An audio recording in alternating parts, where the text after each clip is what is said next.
Hello and welcome to Todd Rolls Dice, where it's time for our final kill team Errata 1.1 update for our teams. And this is Filthy Xenos Part 2, which is Genestealers, All Things Tau and the Greater Good, and the Squats or the Votann, depending on how old you are. So we're going to jump in with our Brood Brothers. This is the Imperial Guard Genestealer cult team, which was an upgrade sprue for the brand new Cadian Shock Troopers, but that upgrade sprue brings in some beautiful extras. You can also run a Patriarch, a Primus, Magus, and the little Psychic Familiars, depending on your selection of operatives. But I like these. I think the extra bits are really cool. The Medic is so much nicer. I do like that Medic bag. I love that Sniper Rifle as well. The Genestealer cult sniper rifles are probably some of my favourite designs. Running around with a shotgun is cool as well. I want a veteran with a shotgun. And anybody with dual wielding blades is cool in my book. So I really like this. It's a team that I may pick up, but I'd probably kitbash it my own way, I think, is my plan. There's so many kill teams that I like. I just love the ideas of them. But these guys are fun. I haven't heard of many people playing them, so if you do play these, I'd like to know which operatives you take, and how are you getting on with them? Are they fun to play? So errata-wise, we have no changes to them, not since the last one, but there is a rules commentary. So we'll run through this. Question: if my operative isn't injured at the start of the action, and then is incapacitated when rolling a d6 for the Cult Devotion strategy ploy, do I worsen the hit stat of the weapon by 1 as a result of being injured? No, as an operative's stats don't change during an action. So let's just take a quick look at Cult Devotion strategic ploy just to get a proper idea of what's going on. Cult Devotion: whenever a friendly Brood Brother operative excluding Patriarch is incapacitated while fighting or retaliating, if you have any unresolved attack dice, you can roll 1d6. If the result is a success, as if it were the roll attack dice step of that sequence, i.e. using the same weapon but with no rerolls, you can strike the enemy operative in that sequence with one of your unresolved normal successes or any of your successes instead if the d6 result is a critical success. In any case, that friendly operative is removed from the kill zone afterwards. You can strike an enemy operative in that sequence with one of your unresolved normal successes, or any of your successes instead if the d6 result is a critical success. Is that meant to be if it is a critical success on that d6 that you've rolled when it's been incapacitated, you can use one of your critical successes and it's missing the word critical? Is something just missing from that rule? It's great doing a rules commentary on something, but it doesn't make any sense to me. So an injured operative, you worsen the stats by 1, but because it isn't injured at the start of the action, the fight action, you don't worsen it. I understand all of that. That makes perfect sense. And no, the stats don't change during an action phase. But it's the wording of Cult Devotion I think is wrong. I think that's meant to be if any of your successes, you can strike an enemy operative in that sequence with one of your unresolved normal successes, or any of your critical successes instead if the d6 result is a critical success. Is what I think that's meant to say. I think somebody needs to double check these rules a little bit sharper, because let me know if I'm wrong in the comments, but that reads like it is missing the word critical there. But yeah, that's it. There's no changes, just a real mindfuck of a question that actually has confused me even more. Moving swiftly on to Wyrmblade. So this is the traditional Genestealer neophyte team. These, again, a beautiful team. I love these models. I don't know why. It's not the heads, it's not the faces, it's not the idea of them being a mutating cult. I just love this sort of miner's armour. I love the design of it. And the Kelomorph is just such a cool model. I've kitbashed a Kelomorph for Necromunda, and I adore that model. One day you'll see him, one day I'll show him off, I'm sure. Yeah, no, they're really cool models, these. And this is another kill team I'd like to completely kitbash and build. Really, really cool. But let's see what's changed. We're not here to adore all of the kill teams that we see. Nothing. No changes. So Wyrmblade is functioning as is, as long as everything is written correctly, unlike the Brood Brothers, which I think is wrong. But yeah, if you're playing Wyrmblade, no changes for you on this go round. Jump over to the Greater Good now with the Pathfinders, the first of our 3 Tau kill teams. This was again, it was just an upgrade sprue. This was back in the days when kill team was 1 brand new set of models and 1 upgrade sprue for an existing. But the upgrade sprue, the Pathfinders are nice models anyway. The upgrade sprue gave them so much more, so much cool extra bits. Lovely team. I really like these, and they have had their moments in the sun. They were very good last edition. Nothing now. Okay, so no changes. We're all happy with them. I'd like to know if Pathfinders are still up there. Are they still pretty good? They were always very nice. Let me know in the comments. And over on to the Tau's best friend, the Kroot Mercenary Band. The Kroot have had a really nice glow up over the last couple of releases for the Kroot. They're really nice. And these guys are like Kroot pirates, mercenaries, really cool, and they come with hounds. Still not sold on models with eagles, but, you know, who knows? It does fit the vibe though. I always get that very sort of nomadic feeling from the Kroot. No changes, a couple of changes last time around, but they're still running around as normal.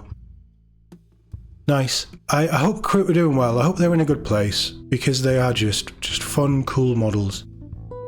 I see Kroot like I see Orcs. They're just kind of there doing their own thing. They're not really listening to anyone, despite being part of the greater good. And our final Tau kill team, the brand new-ish Vespid Stingwings.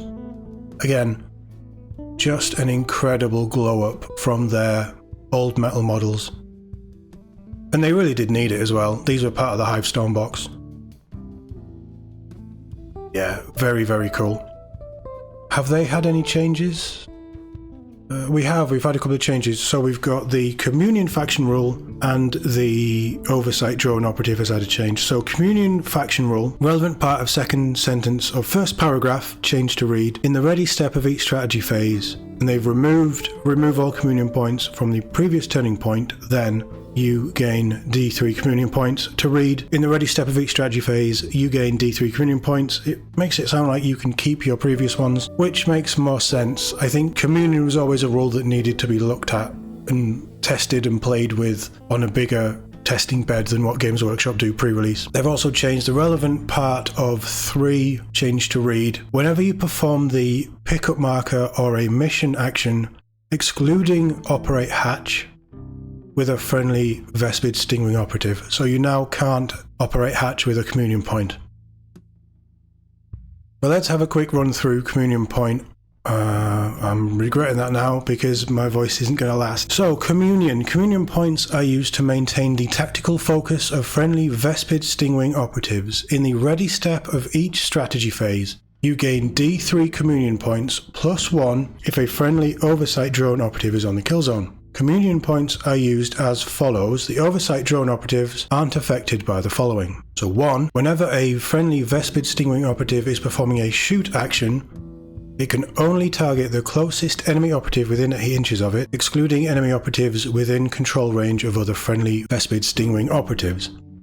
Unless you spend 1 of your Communion points. For weapons with blast and torrent weapon rules, only the first target must be selected in this way. Yes, that was it, because you used to have to get rid of your Communion points, but you need Communion points for everything, so getting rid of them and only being able to have potentially 2 a turn if you roll badly. Yeah, I like that change.